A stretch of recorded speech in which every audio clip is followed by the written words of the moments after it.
Hello bye guys. Ako pala si John Calo Vlog TV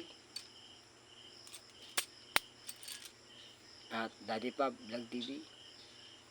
Iso call sa inyo guys.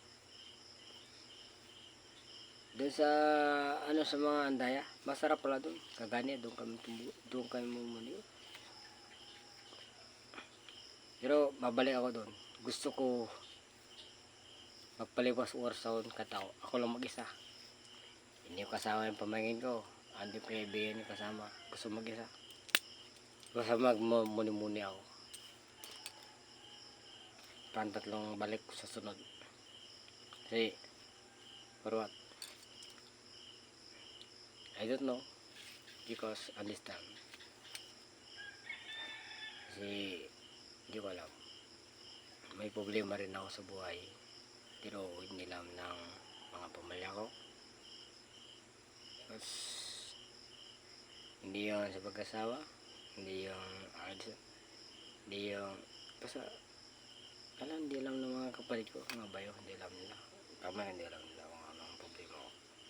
Because, understand people, sa una, pasalamat ako sa kanila, sa mga bayo ko, ate ko, at dito nakatira. Kaya guys, nagpasalamat ako na nandito ako sa kanila. Mahal nila ako bilang kapatid at bayaw at kapatid. Yeah guys, I believe me is life or understand people. Pero sa buhay ko, hindi man ako na naging hambor na tao. Di ba ako pag malaki nakinama ako sa kain. As that, may kulang para sa buhay ko. May gusto para sa babae mahal ko. Ako na lang nakalam. Hindi man tulungan. Kung sabihin ko, hindi man tulungan ng mga kapalit ko, mga bayaw. Yung gustong babae. Kasi, wala lang. Hindi ko alam. Kasi, problema ko to eh. Buhay ko, sarili ko. Yes, nakatira ako sa aking bayaw at ate sa bahay nila. Because nito is pasalamat ako sa lahat. Hindi, may kulang pa rin sa akin na yung taon mag-araw pa sa akin nagmamahal. You mean bago gawa nyon, may salang bahay na ako, may salang para hindi mapaya sa tao. Marami dyan sa paligid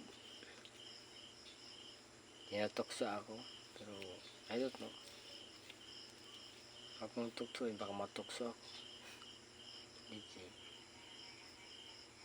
Baka matukso si Dr. Pog.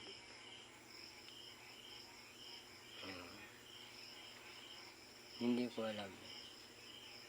Policy. Wala akong pakay. Sino yun? Sabihin natin. Kung ako nagmahal ng isang babae, gusto ko, mahalin ko. Bago mag-asawa ako, may bahay na ako.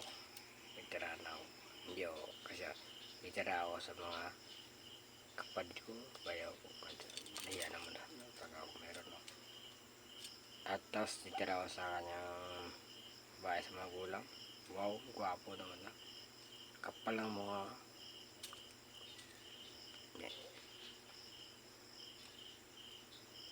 lalaki ako. Hindi ako manhid. Siyempre, alam ko yun. Sarili kong buhay. Kaya hindi, ayaw kong ako nagmahal na sa babae, tapos kung wala akong Sabi na wala pa lang boyfriend, wala pa lang asawa din. Walang kwenta yun. Galit ako dyan. Kasi wala ganun. Bakit? Ayaw kong salitan ako. Kasi nasaktan ako. Ganyan ang pamilya pala eh. Namaliit pala nila dito. Oo. Okay, nakikisama sa inyo. Tapos ganyan pa yung gali ng namalit ako. Yung mga anak ko ang mayaman. Tangin mo ka. Sabi ko, that's good. Inahuli lang kita eh. Gaano kabait, gaano ka magulang kabait. Tapos, pasa na. Pato. Kaya ako. Natalino akong tao. Hindi sasabihin ko sa liwa.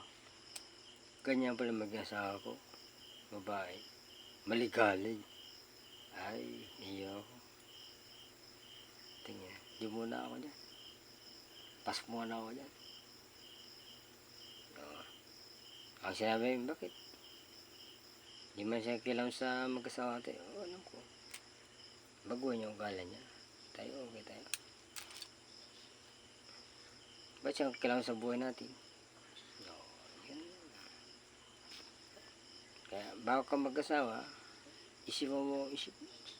Mapunta ka sa akin. Iusin mo ng buhay mo. Babae. Kung gusto mo na ako. Kasi baka demonyohan tayo.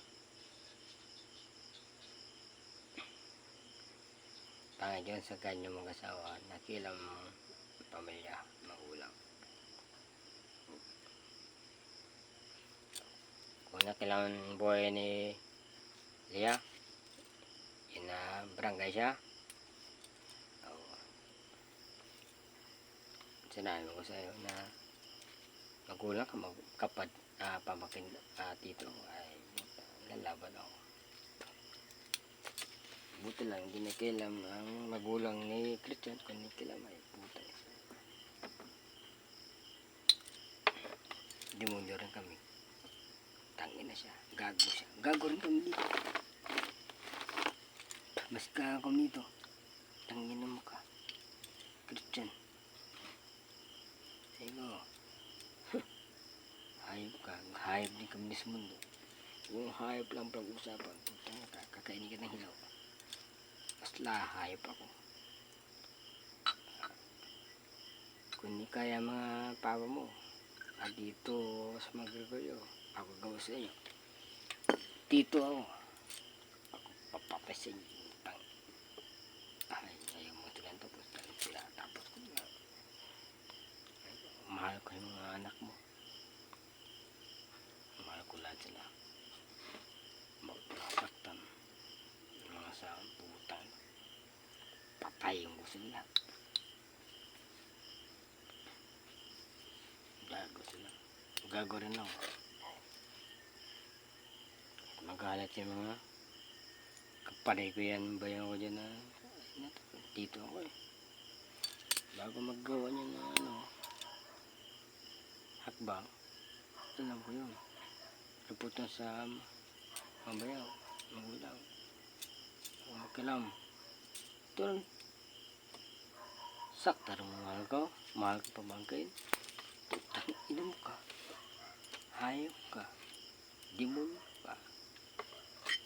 Ina mo ka. Kainin ko atay mo.